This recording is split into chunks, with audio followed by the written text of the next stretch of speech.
Good morning, Mario, and good morning, Switch fans. I'm exhausted.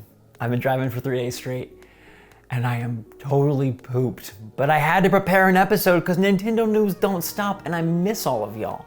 So let's do this. What's going on, everybody? It's Zach from SwitchForce. I'm back on the attack. One day was too long. I need a nap, and I need a snack. So after this episode, I'm gonna try to relax, but for right now, let's dive into all the new Nintendo news bits on the most positive, awesome, exciting Nintendo news show you got out there. Welcome to Good Morning Mario. If you're new here, make sure to subscribe and turn on that notification bell.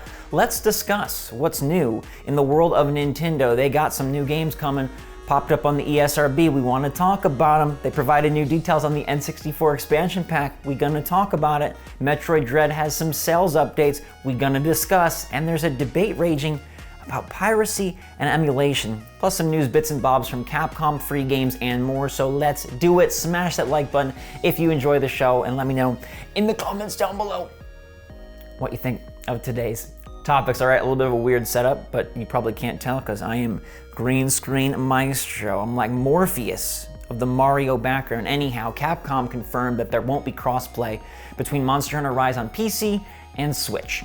Kind of a bummer, but it makes sense. We will wait for Rise to hit PC early next year, and we will wait for Sunbreak next summer. Now, Nintendo came out and said, hello, all y'all that want to play N64 games via the expansion pack, we don't have a price yet, and we don't have a release date yet.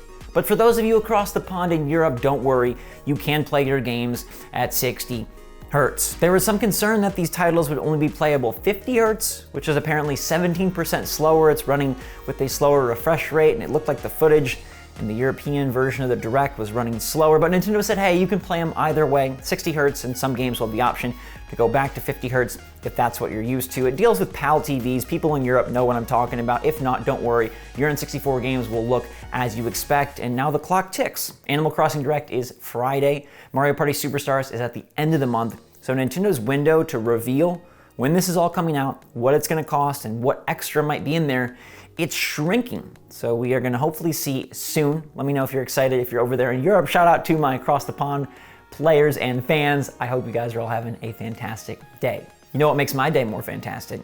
Alan Wake Remastered on the ESRB. Yep, that is the big ratings board over here in the United States. And Alan Wake Remastered for Switch popped up on both the ESRB and PEGI, which is over there in Europe once again. Now, we mentioned this about a week ago. It showed up on some other ratings boards. I think it was South Korea. And I'm just the king right now of calling these ratings boards and sleuthing this stuff out and giving you the hashtag #TrustSwitchForce reveals, because GTA Trilogy is happening, and now Alan Wake Remastered is happening. It's shown up everywhere, and we just now need to wait and see what version we get. Is it cartridge or is it cloud?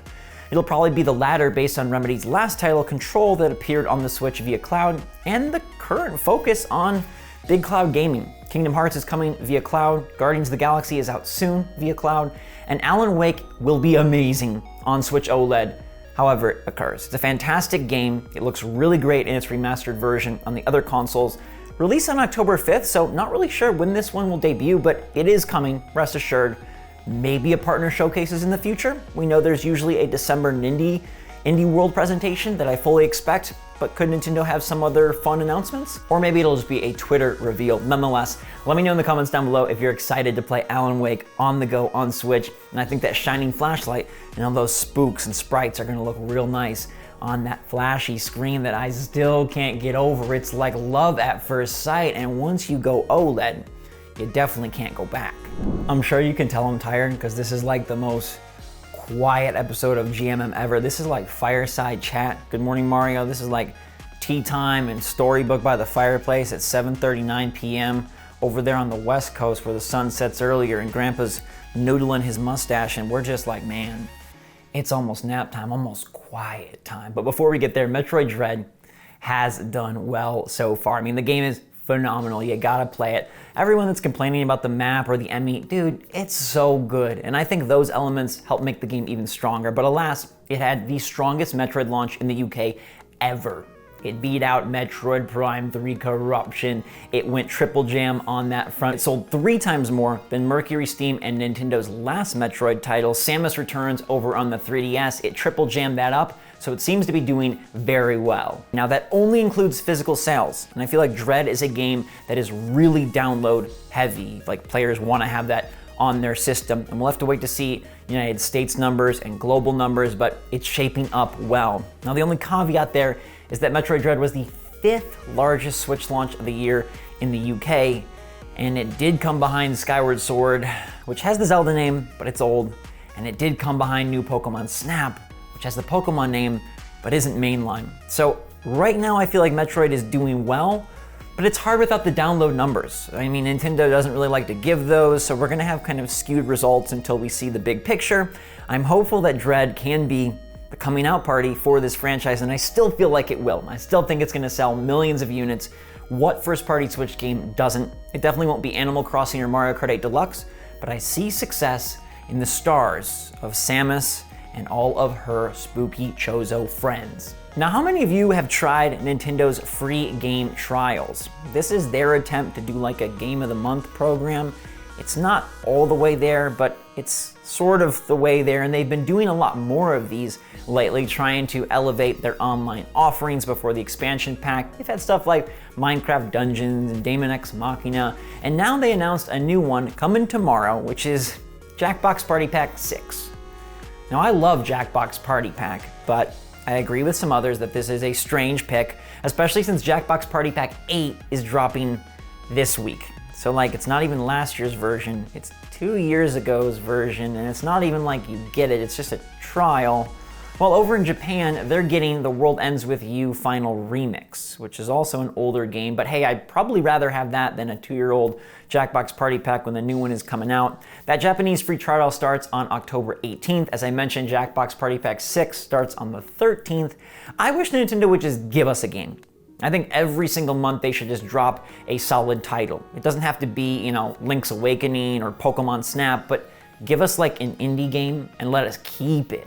Right? Let us keep it as long as we subscribe. I mean, the free game trials are kind of a fun half step, but it's time Nintendo goes all the way in on something for the online. I mean, maybe they're moving in that direction with their classic games catalog, although it comes with a price hike, and who knows how slow or rapid of a rollout additional games for those consoles will have, but man, Nintendo, just give us a free game. I mean, other services give multiple free games a month, so just one.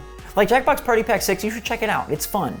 Maybe it's just a marketing move to sell you Jackbox Party Pack 8. And then maybe World Ends With You Final Remix is just a marketing move to sell you the new World Ends With You. So maybe this free game trial thing is all about making more money. Dang it, Nintendo, can you just give us a nice, free, good game with no strings attached? Let me know in the comments down below if you'd appreciate if Nintendo would just drop something easy peasy for you, like they do on the Xbox and PlayStation side of things. Controversy never ends, and today's is about Metroid Dread, but it's not about sales and it's not about boss difficulty. It's not about the map having a lot of different door types. No, it's about emulation. There was an interesting article, and by interesting I mean very dicey, that went up at Kotaku recently about Metroid Dread being available and running well on Switch emulators. Now, this article was received in very emotional ways because they provided direct links to these emulators. Kotaku did. And these emulators are nice in terms of Switch emulators because they allow you to play Metroid Dread at 4K and with an unlocked frame rate. The game already looks and runs amazing, but that's tantalizing to some people. And the prospect of not paying for the game is probably even more tantalizing. Now, I completely am against piracy. I think you should pay for your games, and I think you should play them the right way. Always have, always will. These companies and the developers, they deserve it. Heck, the characters deserve it. You think little Samus Aran wants to sit there and watch you steal her game? Heck no. Charge beam.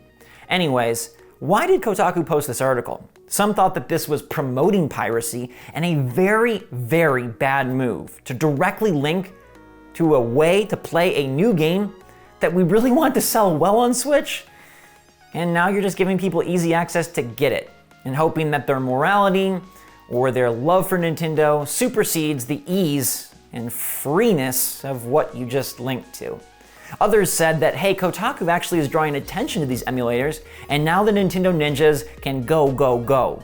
It's like they opened the door for the end of these emulators. We know Nintendo aggressively shuts down many emulators in piracy type places. They also shut down a lot of fan projects. Now, that one feels a bit different to me, but on the piracy front, I understand. And recently they have put the pedal to the metal on some ROM site owners and said, hey, pay up for your malfeasance. But this was just a strange situation, and I'm super curious what you think about it. Do you think it was right for Kotaku to report on this because, hey, it's reporting? Or do you think it's the responsibility of certain websites and maybe even YouTubers to not draw attention to things that are nefarious, negative, or wrong? Like, there's no way I'd ever link to an emulator. Maybe I'd tell you about something that happened with like, oh, they got these games running in 4K, because everybody's currently so obsessed with like, oh my gosh, the new OLED dock is 4K ready, even though the Switch can't do it. That's really cool. Or is it? Are they future-proofing? Was it cheaper? Who knows? But I would never link to it. Like, that's just providing access, and then like, you're basically the plug. And I would never want to be the plug for something like that. Again, I do not condone piracy in any way. And I think the Switch is a beautiful platform that deserves its games and its players and its payers fair and square. Kotaku's article, I think they were just trying to get clicks. I don't think they were trying to be good Samaritans and open the door for Nintendo to go get these emulators. I also don't think that they were trying to be really malicious. I think they just know Metroid Dread's a hot topic, Switch 4K is a hot topic, and this was a way for them to put all of that into the title, into the SEO, and get more clicks. At the end of the day, clicks equal dollars, and that's what businesses exist for, to make money. So it's probably somewhere in between, but in the future, yeah, the games industry should probably not be propagating and promoting emulators for new games and for currently existing consoles. It's one thing if you're talking about the archiving of retro titles or emulating games that you already have old-time cartridges for, but Metroid Dread don't need to be emulated. And let me tell you, it runs beautifully on the Switch, 60 frames per second. You don't even need the OLED to make that thing sing. It still sounds beautiful and plays beautiful and looks amazing wherever you play it, but it's extra juicy on the OLED. It looks good on TV, looks good on handheld. So it's kind of a moot point. I don't think you need 4K or unlocked frame rate to make Metroid Dread truly delicious. I think the game already goes down so nicely. In 1, 2, 3, 4 bites, you can beat this game in a couple sittings and you won't want to stop playing. It's possibly my favorite Switch game of them all, and I hope that the sales continue to shine. But please let me know your take on all this in the comments down below. You know I love to hear from you. I don't have a poll today. I forgot. I was driving. It was so late.